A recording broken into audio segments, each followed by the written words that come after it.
This is the I Love Success podcast. I'm Peter Jarboh, and I have made a vow to myself to help as many people as possible to achieve their dreams. Let's get started. So, hey guys, and welcome to the I Love Success podcast. I'm here again with a man that I really like. And my kind of setup was always in person, as you know, Dave. So we met 6 a.m. Friday morning. You drove for 2-3 hours, had coaching calls in the car coming up, and we had this great conversation. And now it is game time in a different way. Things are changing. We need to talk mindset, mental toughness.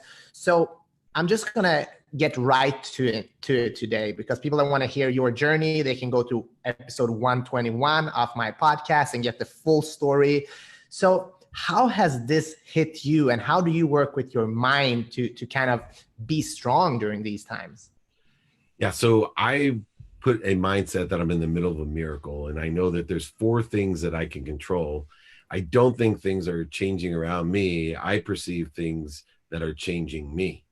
And that's how I get the most out of this, through productivity, accessibility, and gratitude. So what are those 4 things that I can control? Number 1, as you suggest, my mindset. I can control my perspective. 2, I can control my feelings. 3, I can control what I say and what I hear. And this is a very critical one for everyone, because mindset is something that is a practice. Feelings, are also a practice to stay in the truth-based consciousness, to understand the ego. But we can instantly change what we say and what we hear. And I think a lot of people are saying the wrong things and listening to the wrong things. And then finally, we can control what we do. So the aggregate of all 4 of those create this control that allows me to understand that my environment doesn't always change. It's what I am changing and how I'm changing. And I'm seeing so much productivity, accessibility, and gratitude in these times of acceleration and growth, these times of uncertainty, because time is compressed. As you know, when the future is always uncertain, but when the future is compressed, when things are changing quickly within us, we find anxiety, fear, anger, separation, all these different ego-based emotion that create a corrosion to what should be a truly inspiring time to get innovative and creative and positive. And hopefully more people are taking that approach than the opposite. Love that. And how has this changed your life day to day? What type of routines are you like doing more of now? I know we talked about morning routines. You're a morning person, just like myself. Like, what are you doubling down on right now to be stronger? Great. So I'm looking at strength, health, and happiness, and doubling down on strength. So I'm working out and utilizing my health and my focus on things that will make me tougher, to learn more practice of smiling through the struggle. I'm doing the Wim Hof 40-day quarantine challenge. On the phone, I'm doing a calendar club with Jesse Essler and those guys. I'm modified it to an old man, but I'm doing that as well. But a lot to do with toughness and telephone, health and happiness. But, moreover, what I've learned is really where I think I've separated myself from others, is that I am taking everything knowing that I'm connected to the most powerful source of energy, light, love, and lessons. And I'm learning so many valuable lessons through this. One, like you, I used to only do everything in person. And so now I have ascertained lessons of, so much money that I've wasted traveling around the country with cameramen and audio equipment and all types of things, where I could be far more efficient and help more people and have more quality content, utilizing these virtual tools that I was resistant to. And I'm learning at a voracious level how to utilize these. You can see I got the green screen behind me and a variety of other things I'm learning. So I think if everybody takes the approach that they can control those 4 things and that they are changing. And here's the problem with change. The only person or people that I've ever met that like change are a wet baby. Everybody else is resistant to it. Yeah. Now that's pretty cool and pretty true. But let's talk a little bit about, like, I remember you last time you were on my podcast, you we're like, go, go, go. Like, this is how we do it when you were young. And then you kind of have that shift in your life where you became more humble, more kind. Like, how is this challenging you right now? Like, do you still have to work on your patience even more during these times? Yeah. So my biggest practice, as you described, is to practice ending fear, right? And so looking and sticking to 5 different steps that I think would help people, since this is a success-oriented podcast. Number 1, I take inventory of my values every day, something I didn't do in the past, especially important when things and time is compressed and uncertainty is compressed and accelerated. So I look at, what are my personal values today? My integrity, my character, love, family, health. What are my experiential values? This is a key one because my experience changes every day, where my experience was much more similar. There was a lot less change in my experiences day to day as there is today. And that's why it's important to take inventory of that, as well as my giving values, right? So I look and see and take inventory on, what value am I going to provide? How can I be of service and of help? And I will encourage anyone that's depressed or anxious or even suicidal, go ahead. The first step is to go help somebody else. It'll immediately make you feel good. Happiness is the best virus in the world. Giving and receiving is the best virus in the world. It's the only virus that can be spread by witnessing it, and it strengthens our immune system. So everybody out there, shed giving and happiness to everyone. Let them witness it. Let's create a most powerful virus that will overcome anything. And then finally, what are my receiving values? And those receiving values are very important, because I can't give what I don't have. And a lot of people, for me, because I lived through 93, 97, 2001, 2008, I learned all those lessons through that and lost millions of dollars and a lot of friends and other things through that. I was much more prepared for 2020. And now, for me, the receiving values is to forget about the guilt, the ego-based emotion of guilt, receive as much as I can so I can help other people and allow it to come through me with appreciation. After I take an inventory of my values, I make it a practice to ask a series of questions of how I can provide value and service to others, and also ask a series of questions of, do you know anyone that can help me? And then I study my calendar utilizing 2 different formulas. One being, I pay attention to and give intention to the coincidences I want in 3 areas. 1, what I have planned for the day. 2, what I don't have planned for the day, the empty space or white space in the calendar. And then what I have planned for sleep, for regenerative and exponential growth within the subconscious and unconscious, what I have planned in all 3 of those areas. And so being a student of my calendar and utilizing a lens, what I call the Meltzer kaleidoscope, how productive am I with those 3 areas of time? How accessible, not only accessible to others, but how am I accessing what I want? And how grateful? What is that mindset of seeing the glass as half full, looking for the light, the love, and the lessons and everything, learning to love everything, understanding that I'm the one that's changing, not anything else. I'm the one that's changing, and I should rejoice in the acceleration and growth. After I'm a student of my calendar, I have a do it now philosophy, where I ask myself in these compressed times of uncertainty, can I do it now? And if I can do it now, I do it now. That's because 100% of things that you do now get done. And what's happening is the people that get shit done right now, they're going to be far ahead of those people just starting off and far catching up to those people that don't do things now.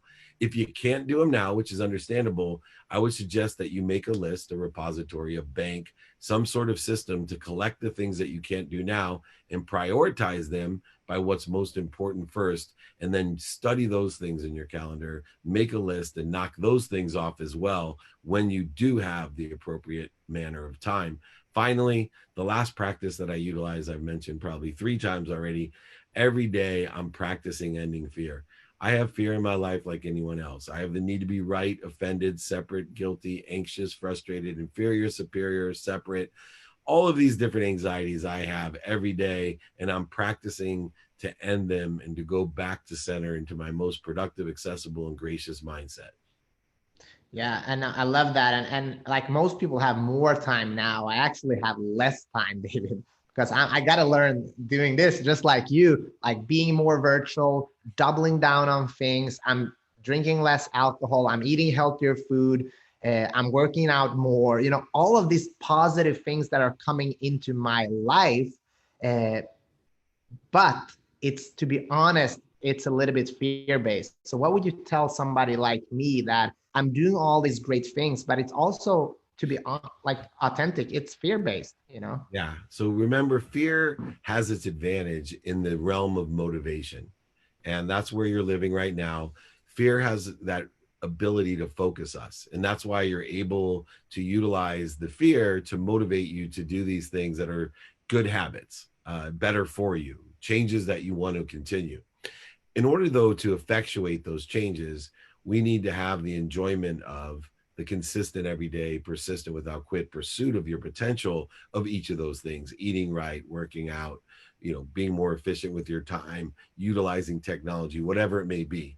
So what you want to do is shift from motivation, a fear-based motivation, into inspiration. And so start looking at the things that you love to do, learning to love to do them, enjoy the process of doing them, but understand that you're already connected to, and always have been connected to, this unbelievable source of energy, this unbelievable source of light and lessons. And that if you focus not just on utilizing the motivation to exhibit these habits, but to clear the connection and learn the lessons, why you can't do it every day, why during the previous experiences and activities that you have, you weren't able to effectuate being healthy. Why were you drinking too much or too little? Why weren't you working out or figuring out this technology? And now how can we grow and accelerate from those lessons? And if you know my philosophy in life, life is about lessons. The lessons will keep on coming until you learn them. They result in pain, physical, mental, emotional, and spiritual pain if you haven't learned them. So the way we clear that connection is to learn those lessons and shift that motivation, that fear-based motivation. A soul-sucking energy is fear, so it won't last. Motivation is temporary. Motivation is necessary, but temporary. But inspiration is forever. Yeah, true. And as far as what we're seeing in the world right now, we're seeing more fear, and our minds are, for a lot of people, are fucked up, right? To be quite honest, I don't know if Facebook allows that, but I'll try. So do you use meditation and any other tools just to kind of try to calm that? And what do you use to calm that fear that creeps into all of us, right?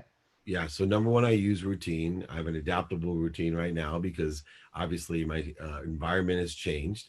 But that adaptable routine starts waking up at 4 a.m. every morning, and I start with a meditation, which is my methodology of reaching my highest frequency, the way and place that I feel the best. And I believe in having a baseline for the day. So I love to take a baseline in my day because I imagine my days like a big hill in San Francisco, and the car is sitting on top of the hill. If I have the highest hill at the beginning of the day, if I can be aware of when the car starts going down, all it takes is a finger to move the car back up. Less energy, less resources, more efficient, effective, and statistically successful. If I don't have a baseline, I can allow my car just to keep on piling down the hill, building momentum, creating more interferences, voids, shortages, and obstacles in my life, and feeling run over at the end of the day. So I use meditation. If you're not used to meditation or are resistant to it, then use breathing or swimming or walking the dog or reading or listening to your favorite podcast, like I Love Success podcast or the Playbook podcast that I have.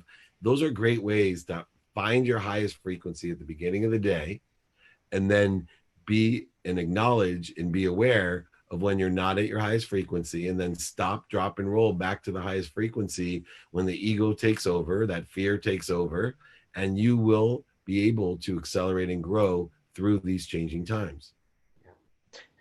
Love that. And you're talking about lessons. Do you think the universe is trying to teach us something right now? Because we're seeing less pollution, we're seeing more kindness, we're more with our families. So like, what's your take on this whole thing?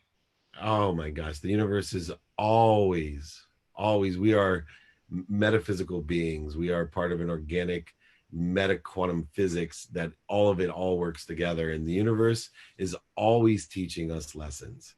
And, I go and seek what I want. I seek the information I want. I don't allow, background chaotic white noise of negativity to surround me, either the people, ideas, the podcasts I listen to, whatever it may be. And it's really interesting, go ahead and take the death toll of this disease, which is of grave concern. And it should be. But I use the analogy, imagine that you're, on the 405 freeway. All of us have a responsibility not to drink and drive, not to text and drive, right? If we go out there and we drink and drive, we might kill somebody or ourselves. If we go out there and text and drive, we might kill somebody and ourselves. I would imagine if you took all the deaths that have not occurred because we're quarantined, that it would exceed the amount of deaths that the quarantine has caused. So these are some lessons, because when the quarantine's over, we can now appreciate and do things better than we did before. We can appreciate that the grass is greener, the dolphins are swimming, that the sky is more protective for us now, that our own atmosphere is improving for the first time, that the food that we eat is not being wasted. Right? I mean, a lot of people, you may or may not realize, by eating at home, when people eat out, 40% of all food is wasted, right? Eating at home is far less. There's a variety of different lessons that we're learning, and we're supposed to change, right? All of the universe, it'll always be here. We need to adapt. We need to learn the lessons. We need to accelerate and grow. And we have to keep a positive mindset in this learning time. We have to realize we're in the midst of a miracle, and those people that realize it, during the Great Depression, more millionaires were made than ever before. The same thing will hold true in 2020. Yeah. So if you can control your mind now and do work, you have the opportunity to make this a great opportunity, right? So I see in the background on your green screen, your book. Can you just talk a little bit about that, because people have more time now, right? So talk about that and why you think we should read it. Yeah. So the reason why is, first of all, let me go the right way, because you want to be kind to your future self. And the name of the book is Game Time Decision Making, utilizing the greatest names and stories in sports. Game time decision making is about making decisions, value-based decisions, on a conscious level, a subconscious level, and even understanding our potential, a quantum memory, the unconscious level in which we make our decisions every day, and create a frequency, an organic, authentic, credible frequency that is what is our beacon, right? It's a strong signal, our spectrum, our clear message. And so the book actually goes through and gives you a pregame analysis of what I'm going to teach you. Then I use sports stories to teach you those lessons, and then give you a postgame analysis to go over the lessons that were taught. It is a formula so that you can be kind to your future self and create value and ask for help. I also have a text number if anyone's interested. I'm trying to get it there. You can see it there, 949-298-2905. Go ahead and text me, and we can help. We're doing trainings on Friday ourselves on Game Time, Road to Revenue, Strength, Health, and Happiness. If you text me, we'll get you registered. It's free training. Everything I do is free. So go ahead, reach out. Love to be of service and of value. Learn how to make great decisions utilizing all the techniques that we've been talking about here and many more. Awesome. Yeah. So just a couple of more questions, then I'll let you go. I know you have a tight schedule, and we want to utilize your knowledge as much as possible. So what would you like, how has this affected you? Like, have you had those moments where you're thinking, who am I going to be after this? Because I certainly do. When this is all over, that's day one in my life. Like, I'm preparing now for war. When this is over, day one, I'm going to change a lot of things in my life. And I'm already put that in motion. That is great. So after I look at my stability, and then the stability of all those around me that have the most potential, I then look to the opportunity. And every day I'm making sure, number one, that I'm stable and those around me that are relative to me, and prioritize those to make sure that they're stable as well. But then I look for opportunity. And the way that I'm looking for opportunity is quite interesting. I utilize the stock market not investing in the stock market, but for stable data of how I can stabilize my environment and take advantage of opportunities in the future. Let me give you an example. I study every day the top 50 performing stocks to know what capabilities I have that are synergistic or supplementary to those companies, so I know what value I have today that would do the best.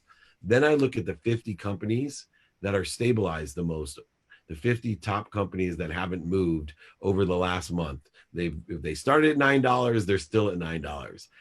Because I want to see the capabilities I have that are synergistic or supplementary to that, to make sure that I'm even more stable through this process and more stable for the future. And then finally, in my opportunistic values, I look at the 50 most crushed stocks, and I look to the experts that I want to know in each of those industries.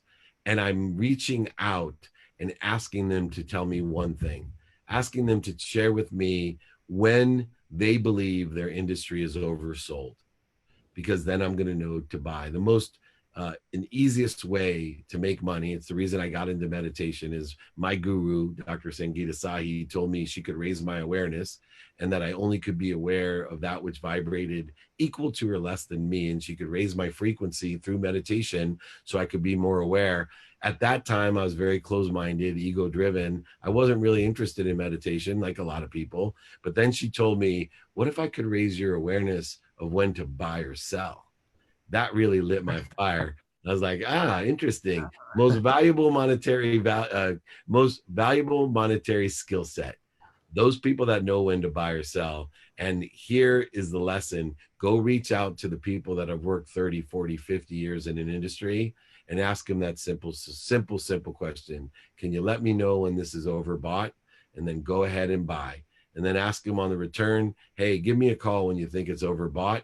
And if you sell, the margins are incredible. Your stability next time around will be even greater. And you too will have strength, happiness, and health. Love that.